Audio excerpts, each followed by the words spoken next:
scientifique d'Aris, c'est à ce titre que j'ai été invitée. Je suis aussi directeur scientifique de l'Institut Mérieux. C'est une holding qui est faite de plusieurs sociétés. La plus importante est Biomérieux, qui est une industrie dédiée à faire des outils, des équipements et des réactifs diagnostiques, en particulier en maladies infectieuses, microbiologie. Comme directeur scientifique, je suis chargée de mettre en place tout ce qui est nécessaire à développer la stratégie pour la recherche et l'innovation à moyen et long terme pour les sociétés du groupe ou entre les sociétés du groupe. Voilà, donc mon parcours, parce que ça peut vous intéresser, je suis un MCUPH de physiologie, donc je suis un hospitalo-universitaire, je suis détachée dans l'industrie depuis 4 ans, donc j'assure maintenant des fonctions très industrielles, et entre les deux parties de ma vie, j'ai été pendant 3 ans conseiller pour la science et la technologie pour l'État français en Chine. Donc vous voyez, j'ai beaucoup bougé, et j'espère que dans les 10 minutes d'introduction que je vais vous faire, je vais vous donner envie de bouger. Parce que c'est ça qui est important, c'est que vous arriviez en France à casser cet état d'esprit qui veut que le luxe ou la réussite professionnelle la plus exceptionnelle, elle se fait dans l'académie toute une vie. Et ça, votre génération, c'est évident qu'elle ne peut pas partir sur ce pied-là, parce que d'abord, beaucoup, vous voyez dans quel contexte on vit. Et il vous faut casser les frontières, d'une part de la façon dont vous avez été éduqué et élevé, en pensant que l'excellence est obligatoirement du côté du public, et puis aussi casser les frontières géographiques, parce que vous apprendrez 2 milieux professionnels différents, 2 milieux culturels différents, et je pense que c'est très nourrissant, et que ça nourrira les structures pour lesquelles vous travaillez. Alors il y a beaucoup de travail à faire pour provoquer cette mobilité dans l'esprit en France, et c'est ce que Harris essaie de faire.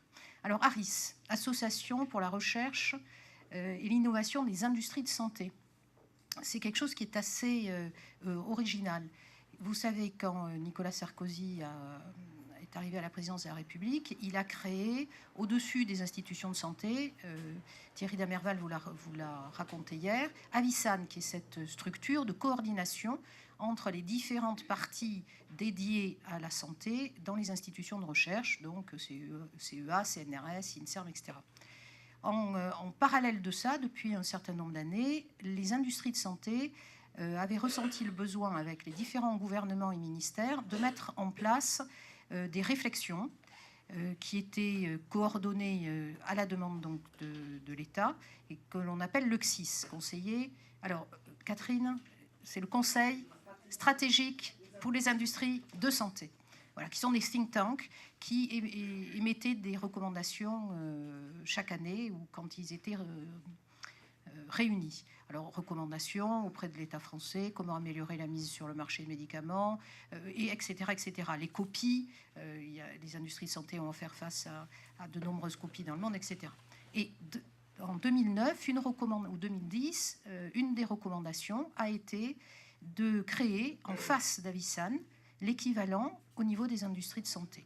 Alors, il existait déjà un organe de réflexion qui avait beaucoup travaillé, qui s'appelait le LEM Recherche, qui a été créé par Catherine Lassalle, qui est dans la salle, et tout justement. Et ce LEM Recherche a été... on est parti de ce LEM Recherche, qui regroupait uniquement des industries de la pharmacie. On a rajouté les autres types industriels, donc du diagnostic, du matériel médical, de la médecine vétérinaire, et a été créé ARIS, donc qui est une association de réflexion pour essayer de lever les verrous, entre autres, qui peut exister dans le partenariat public-privé, et en tout cas qui a pour mission d'être un interlocuteur d'Avisan. Donc ça a été créé en 2010. Ça a été créé sur l'organisation suivante. Donc, toutes les associations professionnelles étaient représentées. Certaines industries devenaient membres d'ARIS et étaient évidemment représentées et présentes. Il y a un conseil scientifique et il y a 3 commissions de travail opérationnelles. Donc, le conseil scientifique, je reviendrai dessus, je vous en donnerai ses principales missions. Et les 3 commissions sont une commission dédiée à la recherche et l'innovation, une commission dédiée aux problématiques de formation et une 3e commission dédiée aux problématiques de valorisation et plus donc du transfert entre le côté académique et le côté industriel, plus l'accès au marché.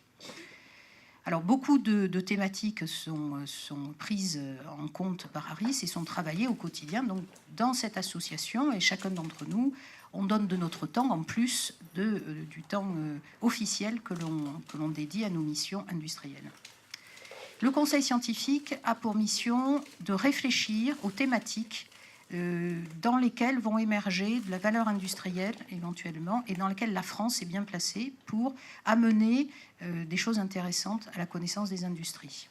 Nous sommes 50. C'est le seul endroit d'ARIS qui soit paritaire entre l'académique et le privé. Donc il y a 25 représentants académiques et 25 industriels. Alors les représentants académiques dont je parle, ce sont les directeurs d'ITMO. On en a quelques-uns. Ça peut être d'anciens présidents d'université ou des présidents d'université en cours. Ce sont des chercheurs très reconnus. Donc on a un conseil scientifique d'excessivement haute tenue, diraient les diplomates pour lesquels j'ai travaillé, d'haute tenue sur un plan de la reconnaissance nationale et internationale en recherche. Et puis du côté industriel sont représentés un certain nombre d'industries qui font partie d'ARIS. Et bien entendu, on a essayé de respecter cette multidisciplinarité de filières, donc des représentations pharmaceutiques, vétérinaires, matériel médical et diagnostic. Alors, je co-préside, enfin, nous sommes un président, un vice-président, et Jacques Ayesh est mon vice-président, donc c'est lui qui reste pendant 2 jours, vous pourrez l'interroger à ce sujet. Les commissions, alors le conseil scientifique, il est organisé pour donner une vision, pour réfléchir à certains sujets. Par exemple, alors ça s'est fait avant ARIS, mais au moment du LEM Recherche, il avait été édité un fascicule sur la santé 2025. C'est-à-dire qu'est-ce que ça sera la santé en 2025 ? Est-ce que ça sera complètement délocalisé? Est-ce que ça sera à travers l'Internet que les patients seront soignés, etc., etc. Je vous invite, si vous n'avez... Je pense qu'il y a un accès à ce document qui est libre. Jacques vous en donnera les coordonnées. Et je vous invite à le lire, parce que c'est excessivement intéressant et même stimulant d'imaginer quelle projection on peut faire de la façon dont la médecine et le soin aux patients sera... administré du patient jusqu'aux affaires réglementaires, etc. Comment ça s'intégrera dans la société en 2025. Enfin, la projection qu'on peut en avoir. Donc, les commissions... Donc, voilà, par exemple, un des travaux des conseils scientifiques. On a fait émerger cette année une thématique qui est l'ingénierie de synthèse ou biologie... Non, ingénierie biologique. Ça s'est rebaptisé régulièrement, pour éviter d'ailleurs de faire peur au grand public. Et qu'on ne se retrouve pas devant devant cette thématique émergente que l'on a connue pour les organismes génétiquement modifiés. Donc, biologie de synthèse, on considère au niveau du conseil scientifique que ça va donner, que d'abord la France est bien placée sur un plan académique pour fournir un substrat de recherche, et que ça pourrait servir à des développements industriels. Donc, on va avoir une journée thématique qui sera consacré à ça.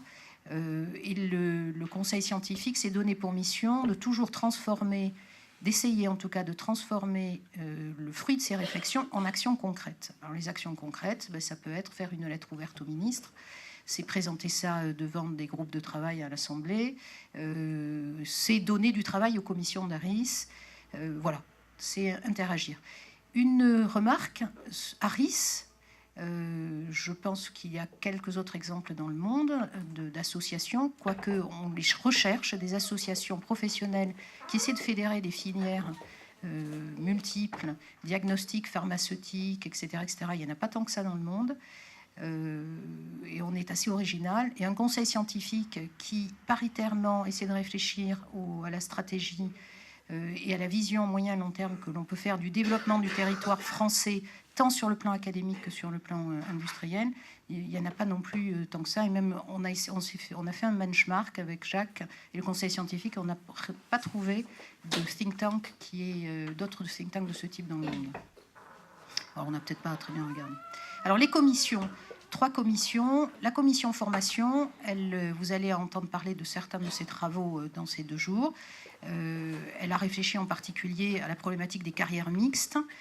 Vous verrez qu'il n'y a que 800 personnes en 2010 qui pouvaient faire valoir qu'ils avaient eu une mobilité entre le public et le privé. Et dans ces 800 personnes, il y avait beaucoup de postdoctorants, donc qui étaient dans le privé pour une partie, enfin un temps court, Donc des gens comme moi qui ont vraiment fait une mobilité de plusieurs années, et on vous expliquera pourquoi, il y en a très peu. Et c'est scandaleux.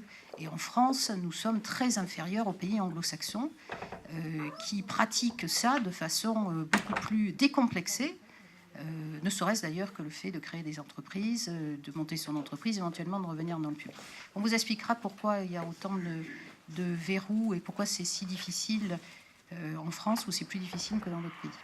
Commission formation, voilà le type d'exemple de travaux qu'ils font. Il y a la commission valorisation. La commission valorisation a fait énormément de choses. Il y a des difficultés d'organisation, par exemple, d'accès aux prélèvements en France, la façon dont sont collectionnés les prélèvements humains. Cet état d'esprit du côté public qui veut croire d'abord que le prélèvement humain lui appartient. Traditionnellement, c'était les anatomopathologistes qui s'arrogeaient le droit, qui légalement d'ailleurs, qui ne s'arrogent pas, mais qui sont responsables des collections de prélèvements dans les hôpitaux. Mais il y avait beaucoup de choses à organiser. La qualité d'ailleurs de la façon dont sont collectionnés les prélèvements humains n'est pas du standard de ce qu'un industriel ou un niveau de standard de qualité suffisante souvent pour que les industriels y soient intéressés et puissent les utiliser. Donc il y avait un très gros travail à faire dans le partenariat avec les structures publiques pour voir comment on pouvait améliorer la qualité des collections, lancer de grandes campagnes de collection, etc. etc. Voilà un exemple de la commission valorisation, mais il y en a d'autres. Et puis la commission recherche et innovation, elle s'est énormément consacrée l'année dernière à accompagner toutes les demandes qui ont été faites au niveau du grand emprunt autour des structures d'excellence, que ce soit les Equipex, les Labex, les IHU bien entendu, les IRT. Et Aris a été souvent sollicité pour soutenir des candidatures. Et nous avons pu, dans ces périodes-là, pas imposer, mais naturellement nous retrouver représentants dans les conseils d'administration de ces nouvelles structures ou les équivalents des conseils d'administration de ces nouvelles structures. Ce qui, quelque part, était un signe relativement moderne de l'envie ou de la capacité des porteurs académiques à accueillir dans leurs organes décisionnels de ces nouvelles structures des profils et des façons de penser, de réfléchir plus industrielles. Voilà ce que je voulais vous dire sur Aris. Alors, le type d'actions aussi qui sont menées, on a mené une cartographie des différents centres de recherche en France, publics et privés, ça va être présenté par Fabienne. On organise depuis 3-4 ans les rencontres internationales de recherche. Alors, ça n'était pas organisé officiellement par Aris il y a quelques années, ça le devient à partir de cette année. Les rencontres internationales de recherche, ça procédait du constat qu'à l'étranger, les grandes industries étrangères ne connaissent pas le potentiel de l'Académie française. Donc il a été organisé à l'instigation des conseillers du président de la République du dernier quinquennat, ces rencontres qui ont lieu à l'Élysée, où le président de la République fait une allocution, où sont invités les représentants industriels des grands groupes pharmaceutiques internationaux, et on essaie que la représentation de ces industriels soit de très haut niveau. Ils sont invités et on leur organise une demi-journée de présentation sur un thème des meilleurs sujets actuellement en cours développés par l'Académie française. Donc il y a eu un premier RIR qui a été consacré à la neuroscience, après il y a eu les maladies métaboliques cardiovasculaires, l'année dernière c'était l'infectiologie, et cette année, ça sera en janvier 2013, si l'Élysée... novembre 2012, si l'Élysée accepte de nous réaccueillir, ça sera consacré au cancer. À la suite donc, il y a une présentation des projets académiques et puis après une deuxième partie de la journée consacrée à des rencontres B2B entre les industriels qui se sont déplacés de l'étranger. Je redis bien, ce ne sont pas par exemple pour les grands groupes comme GSK, Pfizer, Merck, Lilly, etc. Il s'agit de faire venir les directeurs globaux qui travaillent aux États-Unis ou qui travaillent à Bruxelles, etc. Parce que les filiales françaises, bien sûr, tous ces grands groupes connaissent l'académique. Et c'est pour attirer l'attention des décideurs de ces grands groupes sur les problématiques académiques. Et donc les rencontres B2B sont entre un industriel et l'académie. Ça s'est soldé par, j'ai vu un chiffre hier, je ne sais pas si Marie-Pierre est là, 49 millions d'euros de partenariats signés entre le public et le privé ces 3 dernières années, c'est ça Marie-Pierre. Et donc c'est quand même, ça a été une action finalement très médiatique, qui peut paraître un peu politique, un peu show-off, et qui quand même a porté ses fruits et les fruits de son succès.